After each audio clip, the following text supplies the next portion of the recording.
এই পূর্ণিমাটার নাম হলো ফাল্গুনী দোল গৌর পূর্ণিমা। পূর্ণিমা কখন লাগছে, কখন ছাড়াবে, সব কিছুই শেয়ার করব এই ভিডিওর মাধ্যমে। আর হ্যাঁ, গ্রহণ কখন লাগবে সেটাও শেয়ার করব। চলো, 17ই ফাল্গুন সোমবার 5:44 হইতে 18ই ফাল্গুন মঙ্গলবার 4:59 পর্যন্ত পূর্ণিমা থাকছে।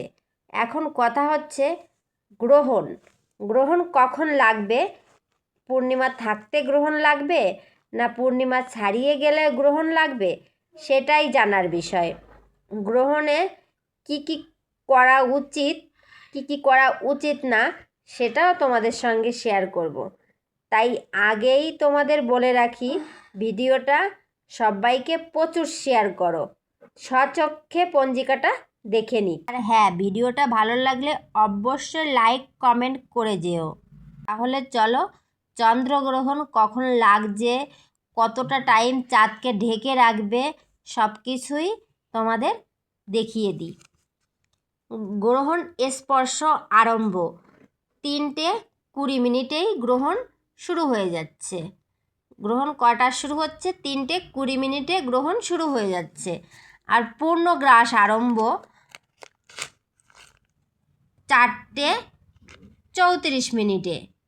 পূর্ণগ্রাস আরম্ভ 4:34। আর পূর্ণগ্রাস সমাপ্তি হচ্ছে 5:33। 5:33। আর গ্রহণের স্থিতি 59 মিনিট পর্যন্ত।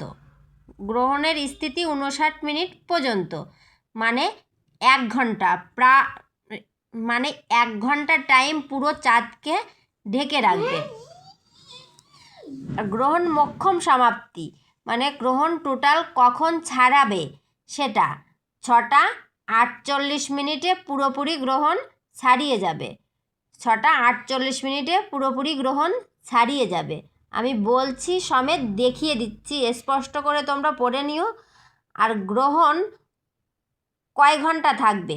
গ্রহণ 3 ঘন্টা 28 মিনিট থাকবে। দেখো, আমি প্রত্যেকটা লাইন সবুজ কালি দিয়ে আন্ডারলাইন করে গেছি, ভালো করে দেখে নাও এবং বুঝে নাও।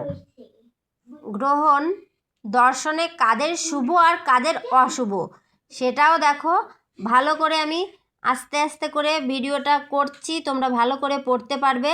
তাই জন্য দেখো, কাদের জন্য শুভ আর কাদের জন্য অশুভ সেই রাশিগুলো তোমরা জেনে নাও আর নিজের নিজের রাশির সঙ্গে মিলিয়ে নাও। আর হ্যাঁ, যারা মা হতে চলেছ, আমার দিদি, আমার বৌদি, আমার বোন,